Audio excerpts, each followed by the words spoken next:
चलो मित्रों, जय श्री कृष्ण बधाने। આપણે 11 સાયન્સનું ત્રીજું ચેપ્ટર તત્વોનું વર્ગીકરણ અને ગુણધર્મોમાં આવર્તિતા એનો અભ્યાસ કરીએ છીએ દોસ્તો। આજે આપણે ચર્ચા કરવાની છે મિત્રો પરમાણુ ત્રિજ્યાની। આના આગળના મુદ્દામાં આપણે ક્યાં સુધી ચર્ચા કરી તો એસપીડીએફ વિભાગો, ધાતુઓ, અધાતુઓ અને ઉપધાતુઓના મુદ્દા જે છે એની આપણે વિશેષ માહિતી આપી। હવે અહીંયાથી भाग 2 जे छे एने गणी शकाय के चैप्टर नंबर 3 जे छे एनो नवो अध्याय यहाँथी शरू थाय दोस्तों। तो पहलो मुद्दो आपेलो छे मित्रों, ध्यान आपजो, परमाणु त्रिज्या।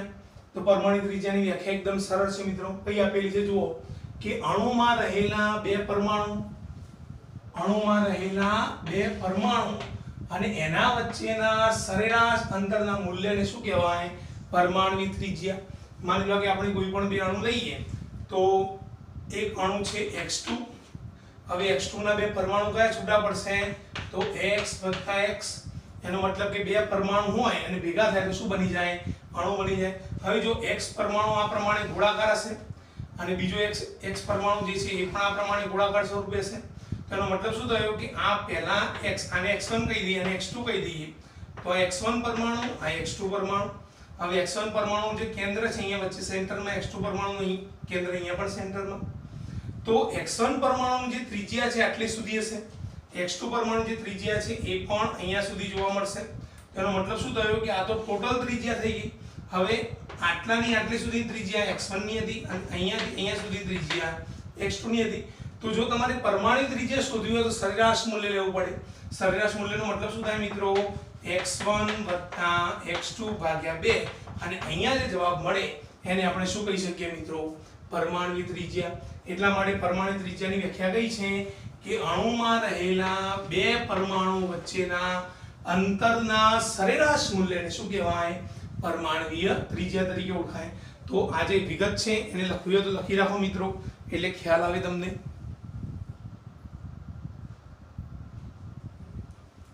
चलो एक प्रमाणे मित्रों अहींया वधाराना थोड़ा एग्जाम्पल आपेला छे तो आपणे एग्जाम्पलनी पण चर्चा कर लईए। तो त्याना अहींया बे एक आखो अणु छे, अणुमां रहेला बे परमाणु। तो अहींया कयो अणुनुं एग्जाम्पल छे जुओ, क्लोरीन अणु Cl2 अणु छे અને Cl2 अणुमां रहेला बे परमाणु कया कया? Cl-Cl અને એના વચ્ચેનું અંતર કેટલું છે મિત્રો? 198 पिकोमीटर। એનો મતલબ એ થાય કે આ એક ક્લોરીનનો પરમાણુ, આ બીજો એક ક્લોરીનનો પરમાણુ અને બંનેના કેન્દ્ર વચ્ચેનું જે ટોટલ અંતર છે ये કેટલું છે? 198 पिकोमीटर। रेडी? બંને Cl પરમાણુ જ છે એટલે ટોટલ કયો પરમાણુ બની જાય? તો Cl + Cl એટલે Cl2 નો અણુ બની જાય। તો ધ્યાન આપજો, ટોટલ અંતર 198 पिकोमीटर છે પણ આપણે શું કરવું પડશે? આ બંને વચ્ચેનું સરેરાશ લેવું પડે। સરેરાશનો મતલબ શું થાય કે બંને પરમાણુઓનો સરવાળો, બંને પરમાણુની ત્રિજ્યા જે છે એનો સરવાળો અને એના ભાગ્યા 2। એનો મતલબ 198 पिकोमीटर હોય તો ટોટલ 198 તો આપેલા છે અને એના બે ભાગ્યા થઈ જાય એટલે જવાબ કેટલો મળી જાય મિત્રો? તો 99 पिकोमीटर। तो 99 पिकोमीटर कोनी त्रिज्या मળી ગઈ મિત્રો? ક્લોરીનની પરમાણુ ત્રિજ્યા। એક બાબત ખાસ ધ્યાન આપજો દોસ્તો કે અણુ હોય તો આણ્વીય ત્રિજ્યા મળે અને પરમાણુ હોય તો કઈ ત્રિજ્યા મળશે? પરમાણુ ત્રિજ્યા મળે। ચલો એ પ્રમાણે ક્લોરીન આપેલો, જો આખો મુદ્દો વાંચી લઈએ એકવાર ફરીથી। તો Cl2 ના અણુમાં બે Cl ને Cl વચ્ચેનું બંધ અંતર, ટોટલ બંધ અંતર કેટલું છે? 198 पिकोमीटर। આ અંતરનું અડધું મૂલ્ય મતલબ કે સરેરાશ મૂલ્ય એ કેટલું થાય છે? 99 पिकोमीटर। એ ક્લોરીનની શું બની જાય મિત્રો? તો પરમાણુય ત્રિજ્યા બની જાય। એકદમ સરળ મુદ્દો છે। ચલો એ પ્રમાણે કોપર વાળા અણુમાં જોઈએ તો બે સંલગ્ન કોપર અણુ, તો ટોટલ કોપરનો આખો અણુ આપેલું છે અને એમાં Cu વચ્ચેનું બંધ અંતર કેટલું છે? Total 256 picometre. તો ફરીથી આપણે એક બીજી ફિગર બનાવી દઈએ કે આ બંને પરમાણુ જે છે કોપરના છે અને બંને વચ્ચેનું ટોટલ બંધ અંતર કેટલું આપેલું છે? 256 पिकोमीटर। આ અણુ છે મિત્રો, એનો મતલબ કે 256 શું હશે? આણ્વીય ત્રિજ્યા હશે। આણ્વીય ત્રિજ્યામાંથી પરમાણુ ત્રિજ્યા કરવી હોય તો શું કરવું પડે ને? સરેરાશ લેવા પડે, તો 2 વડે ભાગવા પડે એટલે અહીંયા જવાબ કેટલો આવશે? તો 256 ભાગ્યા 2 એટલે 128 पिकोमीटर। આ 128 पिकोमीटर કોની થઈ ગઈ? કોપરની પરમાણુ ત્રિજ્યા। તો નીચે શું લખ્યું જુઓ દોસ્તો કે Cu વચ્ચેનું બંધ અંતર 256 पिकोमीटर છે અને આ અંતરનું અડધું મૂલ્ય મતલબ કે 256 ભાગ્યા 2 કેટલા થાય? 128 पिकोमीटर। એને શું કહેવાય? કોપરની પરમાણુ ત્રિજ્યા કહેવાય।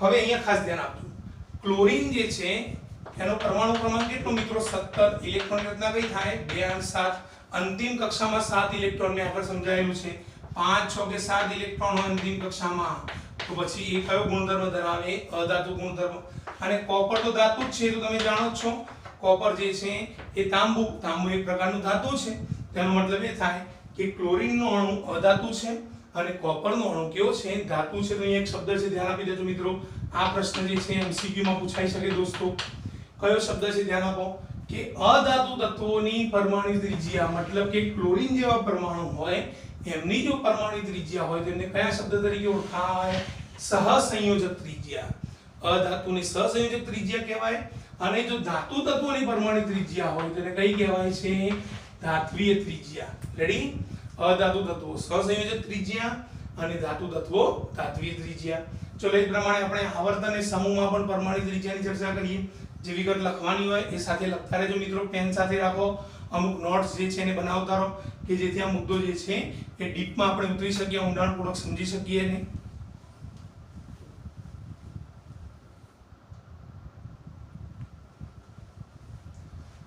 ચલો મિત્રો હવે ચર્ચા કરીએ આવર્ત અને સમૂહમાં પરમાણુ ત્રિજ્યામાં કેવી રીતનો ફેરફાર થાય છે વધારો થાય છે ઘટાડો થાય છે તો આપણે એની ચર્ચા કરીએ તો શરૂઆતમાં આવર્તની ચર્ચા છે તો આપણે આવર્તથી શુભ શરૂઆત કરીએ દોસ્તો તો ધ્યાન આપો આવર્તમાં પરમાણુ ત્રિજ્યામાં શું લખ્યું છે જુઓ કે આવર્તમાં ડાબી બાજુથી જમણી બાજુ તરફ જતા તમે જાણો છો આપણે આવર્ત કોષ્ટક આગળ સમજી ચૂકેલા છીએ આવર્ત કોષ્ટકમાં આવર્ત હોય તો કઈ જગ્યાએ જવાય લેફ્ટ ટુ રાઈટ મતલબ કે ડાબી બાજુથી જમણી બાજુ જવાય સમૂહ હોય તો શું થાય અપ ટુ ડાઉન જવાય મતલબ કે ઉપરથી નીચે તરફ અવાય તો આવર્તમાં ડાબી બાજુથી જમણી બાજુ તરફ જતા પરમાણુય ક્રમાંક વધવાને લીધે કેન્દ્રનો ધન વીજભાર વધે છે અને તત્વમાં બાહ્યતમ કક્ષાની ઇલેક્ટ્રોનની સંખ્યા પણ વધે તો આપણે એક એક્ઝામ્પલ લઈએ બીજા નંબરની આવર્ત લઈએ મિત્રો n બરાબર 2 તમે આવર્ત કોષ્ટકમાં બીજા નંબરની આવર્તના તત્વો જોવા હોય તો જોઈ શકો છો તો કયા આપેલા છે જુઓ lithium beryllium boron carbon nitrogen oxygen fluorine અને નિયોન લિથિયમનો પરમાણુ ક્રમાંક કેટલો દોસ્તો 3 ઓક્સિજનનો કે ફ્લોરિનનો પરમાણુ ક્રમાંક કેટલો છે 9 તો આપણે બે તત્વો લઈ લઈએ તો અહીંયા લઈએ લિથિયમ જેનો પરમાણુ ક્રમાંક 3 છે અહીંયા ફ્લોરિન જેનો પરમાણુ ક્રમાંક 9 છે તો આપણે કઈ બાજુથી કઈ બાજુ ગયા મિત્રો લેફ્ટ ટુ રાઈટ મતલબ કે ડાબી બાજુથી જમણી બાજુ તરફ ગયા લિથિયમનો પરમાણુ ક્રમાંક 3 છે એટલે એના કેન્દ્રમાં કેટલા પ્રોટોન હશે તો 3 પ્રોટોન પહેલી કક્ષામાં કેટલા ઇલેક્ટ્રોન હશે 2 ઇલેક્ટ્રોન અને બીજી કક્ષામાં 1 ઇલેક્ટ્રોન હવે જો કક્ષાઓ કેટલી થઈ n બરાબર 1 n બરાબર 2 ચલો એ પ્રમાણે ફ્લોરિનમાં જોઈએ ફ્લોરિનનો પરમાણુ ક્રમાંક 9 છે એટલે 9 પ્રોટોન હશે એની પહેલી કક્ષામાં 2 ઇલેક્ટ્રોન હશે અને બીજી કક્ષામાં 7 ઇલેક્ટ્રોન હશે અહીંયા પણ n બરાબર 1 અને n બરાબર 2 છે એનો મતલબ શું થયો મિત્રો જુઓ કે 3 પરમાણુ ક્રમાંક છે એટલે 2 1 અને 9 પરમાણુ ક્રમાંક છે 2 7 તો હવે તમને સ્ટેપ બાય સ્ટેપ ખબર પડે છે મિત્રો ડાબી બાજુથી જમણી બાજુ તરફ જતા પરમાણુ ક્રમાંક વધે તો જુઓ 3 થી 9 તરફ પરમાણુ ક્રમાંક વધે છે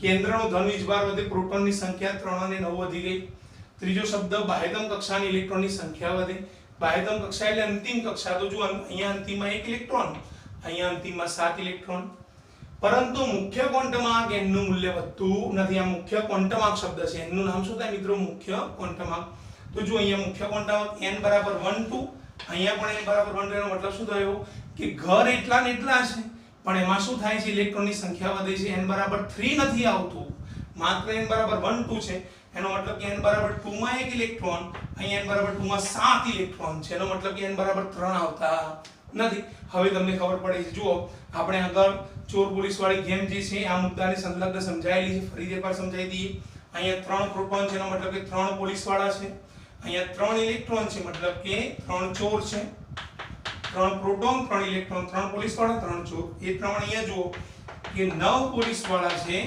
અને સામે કેટલા ચોર આપેલા છે 9 એનો મતલબ કે સરખી સંખ્યામાં છે પણ પ્રોબ્લેમ ક્યાં થાય છે મિત્રો ધ્યાન આપજો અહીંયા અંતિમ ઘરમાં અથવા તો અંતિમ કક્ષામાં એક જ ઇલેક્ટ્રોન છે એટલે આ એક ઇલેક્ટ્રોનનું કેન્દ્ર પર તેનું આકર્ષણ કેવું હશે ઓછું પણ અહીંયા એ જ ઘરમાં એકની જગ્યાએ કેટલા થઈ ગયા 7 ઇલેક્ટ્રોન થઈ ગયા તો આ 7 ઇલેક્ટ્રોન કેન્દ્ર પ્રત્યે આકર્ષણ કેવું ધરાવતા હશે વધુ એનો મતલબ કે અહીંયા આકર્ષણ બળ કેવું હશે ઓછું અને અહીંયા આકર્ષણ બળ કેવું જોવા મળશે વધુ તો શું થશે જેટલું આકર્ષણ વધુ હોય એટલો આ ઇલેક્ટ્રોન પણ તરફ ખેંચવાનો પ્રયત્ન કરે કેન્દ્ર તરફ તો આ બાજુથી આ બાજુ તરફ આવી લેફ્ટ ટુ રાઈટ આવીએ તો પછી શરૂઆતમાં કદ મોટું હોય પછી કદમાં શું થાય સ્ટેપ બાય સ્ટેપ ઘટાડો થતો જોવા મળે એનો મતલબ કે કદ જે છે એ ધીરે ધીરે ઘટતું જાય. તો કદ ઘટે તો ત્રિજ્યામાં પણ શું થાય જુઓ, ત્રિજ્યા પણ શું થાય છે મિત્રો, ઘટતી જાય છે. હવે તમને ખબર પડે છે તો જો અહીંયા મુખ્ય ક્વોન્ટમમાં કે એનું મૂલ્ય વધતું નથી, જેથી ઇલેક્ટ્રોનનું કેન્દ્ર પ્રત્યેનું આકર્ષણ બળ વધી જાય. ઇલેક્ટ્રોનનું કેન્દ્ર પ્રત્યેનું આકર્ષણ બળ વધી જાય છે અને પરિણામે કક્ષાઓનું શું થાય છે, સંકોચન. સંકોચન થવું એટલે કક્ષાઓ નજીક આવી. હવે કક્ષાઓ નજીક આવે તો કદમાં શું થાય, ઘટાડો. કદ ઘટે તો ત્રિજ્યા પણ શું થાય, ઘટે. એટલે અહીંયા શું લખ્યું છે, આવર્તમાં ડાબી બાજુથી જમણી બાજુ તરફ જતા પરમાણુ ત્રિજ્યામાં શું થાય મિત્રો, ઘટાડો થતો જોવા મળતો હોય. તો આવર્તનો જે આ મુદ્દો છે એ બાબત લખી રાખજો એટલે તમને ખબર પડે કે આવર્તમાં કઈ રીતે પરમાણુ ત્રિજ્યા ઘટે છે.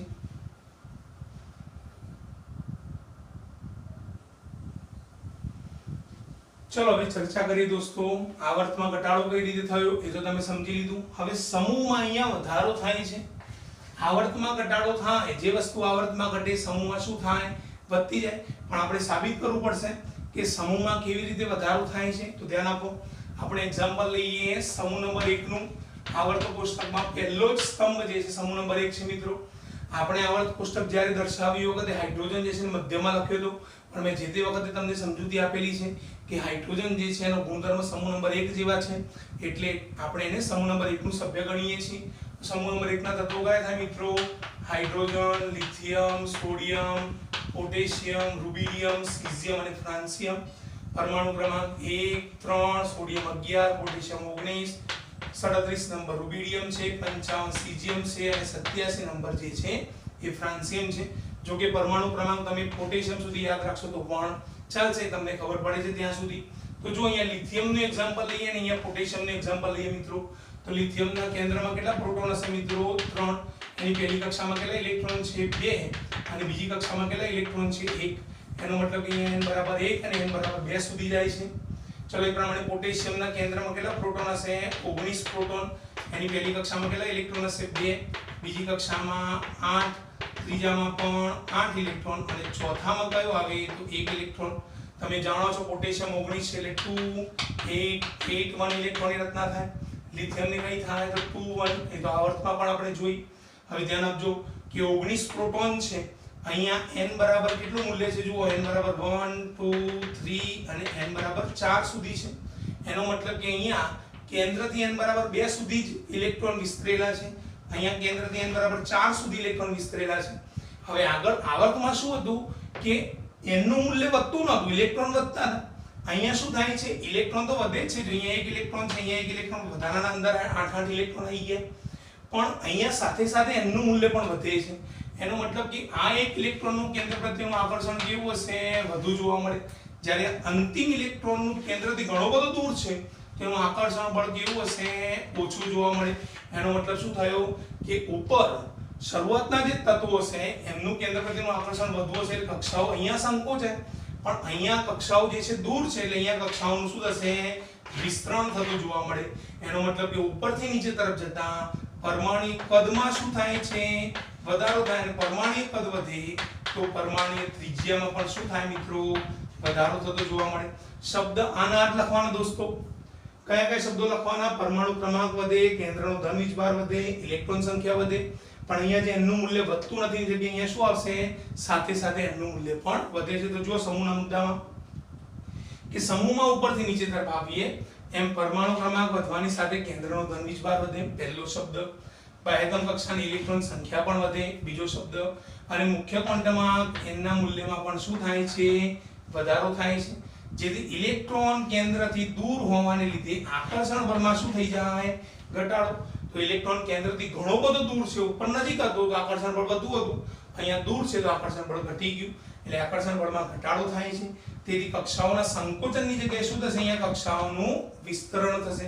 અને કક્ષાઓનું વિસ્તરણ થાય તો સમૂહમાં ઉપરથી નીચે તરફ જતા પરમાણુ ત્રિજ્યામાં શું થતું જોવા મળે છે મિત્રો, વધારો થતો જોવા મળે. તો આ પ્રમાણે મિત્રો પરમાણુ ત્રિજ્યા જે છે એનો ભાગ તૈયાર કરવાનો. સિમ્પલ ફંડા છે દોસ્તો. શરૂઆતમાં એની વ્યાખ્યા આવે, પછી ક્લોરીન અને કોપરનું એક્ઝામ્પલ આવશે, પછી અધાતુ તત્વોને સહસંયોજક, ધાતુ તત્વોને ધાત્વિય ત્રિજ્યા કહેવાય, આવર્તનો મુદ્દો અને સમૂહનો મુદ્દો.